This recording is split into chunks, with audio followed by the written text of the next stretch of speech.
ಎಲ್ಲರಿಗೂ ನಮಸ್ಕಾರ. Welcome back to my channel. ಚಿಕನಿಂದೇನೋ ರೆಸಿಪಿ ಅಂದ್ಕೊಂಡ್ರಾ? ಹೌದು ರೀ, ಚಿಕನಿಂದ ಇದು ಗ್ರೇವಿ ಸೂಪರಾಗಿರುತ್ತೆ, ಅಷ್ಟೇ ಟೇಸ್ಟಿಯಾಗಿ ಕೂಡ ಇರುತ್ತೆ. ಸಿಂಪಲ್ ಆಗಿದೆ ರೆಸಿಪಿ ತುಂಬ. ಮೊನ್ನೆ ಒಂದು ರೆಸ್ಟೋರೆಂಟಿಗೆ ಹೋದಾಗ ಈ ಡಿಶ್ನ ನಾನು ಟೇಸ್ಟ್ ಮಾಡಿದ್ದೆ, ಸೂಪರಾಗಿತ್ತು. ಹಾಗಾಗಿ ಇವತ್ತು ಟ್ರೈ ಮಾಡೋಣ ಅಂತ ಮಾಡಿದ್ದೆ, ಸೇಮ್ ಅದೇ ಟೇಸ್ಟ್ ಬಂದಿದೆ. ಅದಕ್ಕಾಗಿ ನಿಮಗೂ ಕೂಡ ಈ ರೆಸಿಪಿಯನ್ನು ಶೇರ್ ಮಾಡ್ತಾಯಿದ್ದೀನಿ. ರೆಸಿಪಿಯನ್ನು ಶುರು ಮಾಡೋಣ. ಪೆಪ್ಪರ್ ಚಿಕನ್ ಗ್ರೇವಿಯನ್ನು ಮಾಡೋದಕ್ಕೆ ಮೊದಲಿಗೆ ಇಲ್ಲಿ ನಾನು 1 kg ಚಿಕನನ್ನು ತೊಗೊಂಡು 2-3 ಸರಿ ತೊಳ್ಕೊಂಡಿದ್ದೀನಿ. ನೀರೆಲ್ಲ ಬಸ್ಕೊಂಡು ಒಂದು ಬೌಲಿಗೆ ಹಾಕಿ ಇಟ್ಕೊಂಡಿದ್ದೀನಿ. ನಂತರ ಇದಕ್ಕೆ ಒಂದು 2 ಚಮಚದಷ್ಟು ಕಾಳು ಮೆಣಸಿನ ಪುಡಿಯನ್ನು ಹಾಕ್ಕೊಳ್ತಾ ಇದ್ದೀನಿ, ಪೆಪ್ಪರ್ ಪೌಡರನ್ನು. ಹಾಗೆ 1.5 ಚಮಚದಷ್ಟು ಜೀರಿಗೆ ಪುಡಿಯನ್ನು ಹಾಕ್ಕೊಳ್ತಾ ಇದ್ದೀನಿ. ಜೀರಿಗೆಯನ್ನು ಹುರಿದ್ಬಿಟ್ಟು ಪುಡಿ ಮಾಡಿ ಹಾಕ್ಕೊಳ್ತಾ ಇದ್ದೀನಿ. ರುಚಿಗೆ ತಕ್ಕಷ್ಟು ಉಪ್ಪನ್ನು ಹಾಕ್ಕೊಳ್ತಾ ಇದ್ದೀನಿ.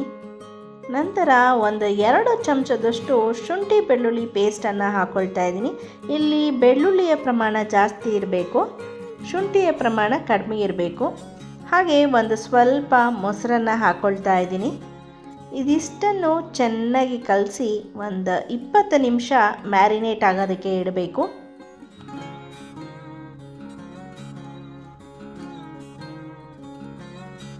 ಲಿಡ್ಡನ್ನು ಕ್ಲೋಸ್ ಮಾಡಿಬಿಟ್ಟು 20 ನಿಮಿಷ ಬಿಡೋಣ. ನಂತರ ಮಸಾಲೆಯನ್ನು ರೆಡಿ ಮಾಡ್ಕೊಳ್ಬೇಕಾಗತ್ತೆ. ಅದಕ್ಕಾಗಿ ನಾನಿಲ್ಲಿ ಒಂದು 2 ಈರುಳ್ಳಿಯನ್ನು ಉದ್ದುದ್ದವಾಗಿ ಹೆಚ್ಕೊಳ್ತಾ ಇದ್ದೀನಿ. ನಾನು ಮಾಡೋ ಎಲ್ಲ ರೆಸಿಪಿಗಳನ್ನ ಟ್ರೈ ಮಾಡಿ ನಿಮ್ಮ ಫ್ಯಾಮಿಲಿ ಒಟ್ಟಿಗೆ, ಫ್ರೆಂಡ್ಸ್ ಒಟ್ಟಿಗೆ ಶೇರ್ ಮಾಡಿ. ಹಾಗೆ ನೀವು ಟ್ರೈ ಮಾಡಿ ಅದು ರೆಸಿಪಿಗಳು ಯಾವುದು ಅಂತ ಕಮೆಂಟ್ ಮಾಡಿ, ಹೇಗಾಗಿತ್ತು ಅಂತ ಕೂಡ ಕಮೆಂಟ್ ಮಾಡಿ. ನೋಡಿ, ಉದ್ದುದ್ದವಾಗಿ ಹೆಚ್ಕೊಂಡಿದ್ದೀನಿ ಈರುಳ್ಳಿಯನ್ನು. ನಂತರ ಸ್ಟವನ್ನು ಆನ್ ಮಾಡಿಕೊಂಡು ಒಂದು ಕಡಾಯಿಯನ್ನು ಇಟ್ಕೊಳ್ಳೋಣ. ಅದಕ್ಕೆ ಒಂದು ಸ್ವಲ್ಪ ಎಣ್ಣೆಯನ್ನು ಹಾಕ್ಕೊಳ್ಳೋಣ. ಎಣ್ಣೆ ಸ್ವಲ್ಪ ಬಿಸಿಯಾದ ನಂತರ ಒಂದು ಅರ್ಧ ಚಮಚದಷ್ಟು ಸೋಂಪು ಕಾಳುಗಳನ್ನು ಹಾಕ್ಕೊಳ್ಳೋಣ. ನಂತರ ಹೆಚ್ಚಿಟ್ಕೊಂಡಂಥ 2 ಈರುಳ್ಳಿಗಳನ್ನು ಹಾಕ್ಕೊಳ್ಳೋಣ. ಒಂದು 4ರಿಂದ 5 ಹಸಿಮೆಣಸಿನ್ಕಾಯಿಗಳನ್ನು ಮುರಿದ್ಬಿಟ್ಟು ಹಾಕ್ಕೊಳ್ತಾ ಇದ್ದೀನಿ. ಹಾಗೆ ಒಂದು 10ರಿಂದ 15 ಗೋಡಂಬಿಯನ್ನು ಹಾಕ್ಕೊಳ್ತಾ ಇದ್ದೀನಿ. ಇದು ಸ್ವಲ್ಪ ಎಣ್ಣೆಯಲ್ಲಿ ಚೆನ್ನಾಗಿ ಫ್ರೈ ಆಗಬೇಕು.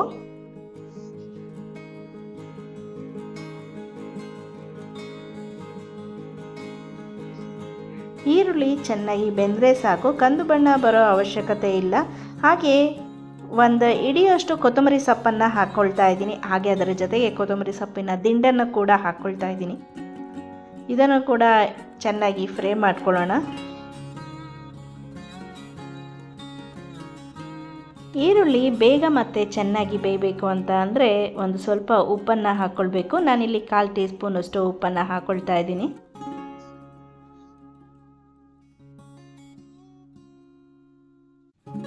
ನೋಡಿ, ಚೆನ್ನಾಗಿ ಬೆಂದಿದೆ. ಈಗ ಸ್ಟವನ್ನು ಆಫ್ ಮಾಡಿಬಿಟ್ಟು ತಣ್ಣಗಾಗೋದಕ್ಕೆ ಬಿಡೋಣ.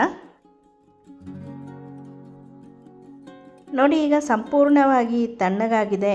ಒಂದು ಮಿಕ್ಸಿ ಜಾರಿಗೆ ಹಾಕ್ಕೊಂಡು ನೈಸಿಗೆ ಪೇಸ್ಟ್ ಮಾಡ್ಕೊಂಡು ಬರೋಣ. ತುಂಬ ನೈಸಿಗೆ ಇರಬೇಕು ಇದು. ನೋಡಿ, ಇಷ್ಟು ನೈಸಿಗೆ. ನಂತರ ಸ್ಟವನ್ನು ಆನ್ ಮಾಡಿಕೊಂಡು ನಾವು ಫ್ರೈ ಮಾಡ್ಕೊಂಡಿದ್ವಲ್ಲ ಅದೇ ಬಾಣಲಿಯನ್ನು ನಾನು ಇಟ್ಕೊಂಡಿದ್ದೀನಿ.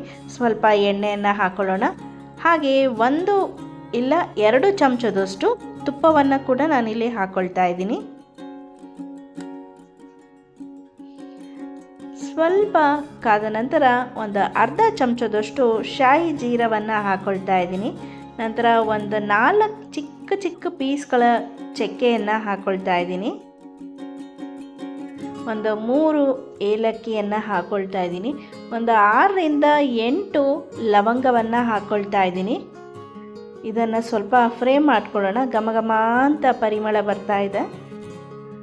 ನಂತರ ನಾವು ಮ್ಯಾರಿನೇಟ್ ಮಾಡ್ಕೊಂಡಿದ್ವಲ್ಲ ಚಿಕನ್ನು, 20 ನಿಮಿಷದ ನಂತರ ಎಲ್ಲ ಚಿಕನನ್ನು ಇದಕ್ಕೆ ಹಾಕ್ಕೊಳ್ತಾ ಇದ್ದೀನಿ.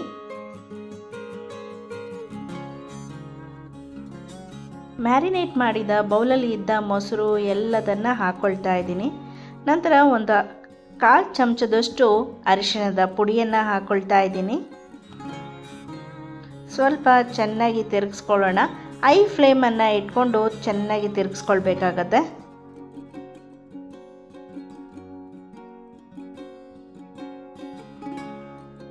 ತಿರುಗಿಸ್ಕೊಂಡ ನಂತರ ಲಿಡ್ಡನ್ನು ಕ್ಲೋಸ್ ಮಾಡಿಬಿಟ್ಟು ಒಂದು 15 ನಿಮಿಷ ಮೀಡಿಯಂ ಫ್ಲೇಮ್ನಲ್ಲಿ ಬೇಯೋದಕ್ಕೆ ಬಿಡೋಣ.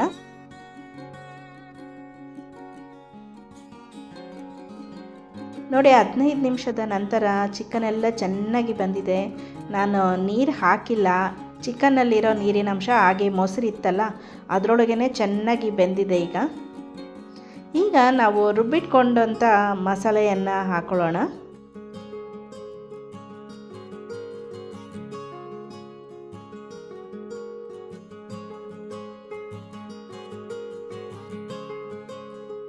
ಮಸಾಲೆಯನ್ನೆಲ್ಲ ಹಾಕಿದ ನಂತರ ಚೆನ್ನಾಗಿ ತಿರುಗಿಸ್ಕೊಳ್ಳೋಣ. ಹಾಗೆ ಜಾರ್ನಲ್ಲಿ ಉಳಿದಂಥ ಮಸಾಲೆಗೆ ಸ್ವಲ್ಪ ನೀರನ್ನು ಹಾಕ್ಕೊಂಡು ಆ ನೀರನ್ನು ಹಾಕ್ಕೊಳ್ಳೋಣ. ನಿಮಗೆ ತಿಕ್ನೆಸ್ಸು ಎಷ್ಟು ಬೇಕು ಅಂತ ಅಂದು ನೀವು ನೋಡಿ ನೀರನ್ನು ಸೇರಿಸ್ಕೊಳ್ಬೇಕಾಗತ್ತೆ. ಪೆಪ್ಪರ್ ಚಿಕನ್ ಗ್ರೇವಿ ಸ್ವಲ್ಪ ಗಟ್ಟಿಗೆ ಇರುತ್ತೆ, ಹಾಗಾಗಿ ಹೆಚ್ಚು ನೀರು ಹಾಕ್ಕೊಳ್ಳೋದು ಬೇಡ. ನೋಡಿ ನಾನು ಇಷ್ಟು ನೀರು ಹಾಕ್ಕೊಂಡಿದ್ದೀನಿ, ಇಷ್ಟು ತೆಳ್ಳಗಿದೆ. ಇದು ಒಂದು ಕುದಿ ಕುದ್ಮೇಲೆ ಗಟ್ಟಿಯಾಗತ್ತೆ. 1 ಚಮಚದಷ್ಟು ಧನಿಯಾ ಪುಡಿಯನ್ನು ಹಾಕ್ಕೊಳ್ತಾ ಇದ್ದೀನಿ. ಹಾಗೆ ಒಂದು ಅರ್ಧ ಚಮಚದಷ್ಟು ಗರಂ ಮಸಾಲ ಪುಡಿಯನ್ನು ಹಾಕ್ಕೊಳ್ತಾ ಇದ್ದೀನಿ.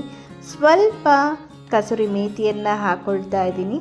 ನಂತರ ರುಚಿಗೆ ತಕ್ಕಷ್ಟು ಉಪ್ಪನ್ನು ಹಾಕ್ಕೊಳ್ಬೇಕು. ನಾವು ಮೊದಲಿಗೆ ಚಿಕನ್ ಮ್ಯಾರಿನೇಟ್ ಮಾಡಬೇಕಾದ್ರೆ ಉಪ್ಪನ್ನು ಹಾಕಿರ್ತೀವಿ, ಹಾಗೆ ಈರುಳ್ಳಿಯನ್ನು ಫ್ರೈ ಮಾಡಬೇಕಾದ್ರೆ ಉಪ್ಪನ್ನು ಹಾಕಿರ್ತೀವಿ. ಉಪ್ಪನ್ನು ನೋಡಿ ಹಾಕಿ, ಕಮ್ಮಿ ಆದರೆ ಹಾಕ್ಕೊಳ್ಬೋದು, ಹೆಚ್ಚಾದರೆ ಕಡಿಮೆ ಮಾಡೋದಕ್ಕೆ ಆಗಲ್ಲ. ಹಾಗೆ 1 ಚಮಚದಷ್ಟು ಕಾಳು ಮೆಣಸಿನ ಪುಡಿಯನ್ನು ಹಾಕ್ಕೊಳ್ತಾ ಇದ್ದೀನಿ. ಪೆಪ್ಪರ್ ಚಿಕನ್ ಗ್ರೇವಿ ಅಂತ ಅಂದಮೇಲೆ ಕಾಳು ಮೆಣಸಿನ ಪುಡಿ ಹಾಕಲಿಲ್ಲ ಅಂದರೆ ಹೇಗೆ ಹೇಳಿ, ಖಾರವಾಗಿ ಚೆನ್ನಾಗಿರಬೇಕಲ್ವಾ. ಹಾಗೆ ಕೊನೆಯದಾಗಿ ನಾನು 1 ನಿಂಬೆಹಣ್ಣಿನ ರಸವನ್ನು ಹಾಕ್ಕೊಳ್ತಾ ಇದ್ದೀನಿ. ಇಲ್ಲಿ ನಾವು ಟೊಮೊಟೊ ಹಾಕೋದಿಲ್ಲ, ಅಚ್ಚ ಖಾರದ ಪುಡಿಯನ್ನು ಕೂಡ ಹಾಕೋದಿಲ್ಲ. ನೋಡಿ ಎಲ್ಲ ಚೆನ್ನಾಗಿ ತಿರುಗಿಸಾಗಿದೆ. ಈಗ ಲಿಡ್ಡನ್ನು ಕ್ಲೋಸ್ ಮಾಡಿ ಒಂದು 1/4 ಗಂಟೆ ಲೋ ಫ್ಲೇಮ್ನಲ್ಲಿ ಕುದಿಯೋದಕ್ಕೆ ಬಿಡೋಣ.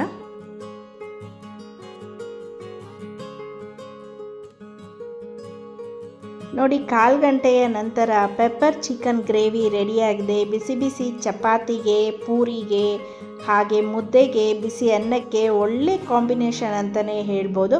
ಖಂಡಿತವಾಗ್ಲೂ ನಿಮಗೆಲ್ಲ ಈ ರೆಸಿಪಿ ಇಷ್ಟ ಆಗಿದೆ ಅಂತ ಅಂದ್ಕೊಳ್ತೀನಿ. ಇಷ್ಟ ಆಗಿದರೆ ದಯವಿಟ್ಟು ಲೈಕ್, ಶೇರ್, ಸಬ್ಸ್ಕ್ರೈಬ್ ಮಾಡಿ, ಕಮೆಂಟ್ ಮಾಡೋದನ್ನು ಮರಿಬೇಡಿ. ನೋಡಿ ಗ್ರೇವಿ ಎಷ್ಟು ತಿಕ್ಕಾಗಿದೆ ಅಂತ. ಸರ್ವಿಂಗ್ ಬೌಲ್ಗೆ ಸರ್ವ್ ಮಾಡೋಣ ಬನ್ನಿ. ನಾನು ಮತ್ತೊಂದು ಹೊಸ ರೆಸಿಪಿಯೊಂದಿಗೆ ಸಿಗ್ತೀನಿ. ಧನ್ಯವಾದಗಳು.